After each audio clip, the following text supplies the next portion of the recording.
You ask Tiger to solve. This deals with linear equations with one unknown. The final result is r equals 5. Let's solve it step by step.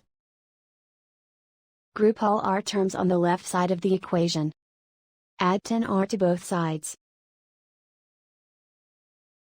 Group like terms. Simplify the arithmetic.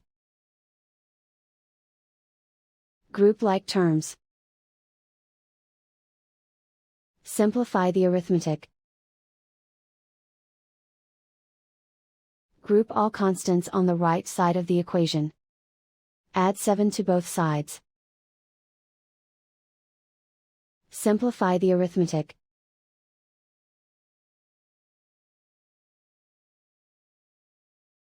Isolate the r. Divide both sides by 3. Simplify the fraction. Find the greatest common factor of the numerator and denominator. Factor out and cancel the greatest common factor. And so the final result is r equals 5.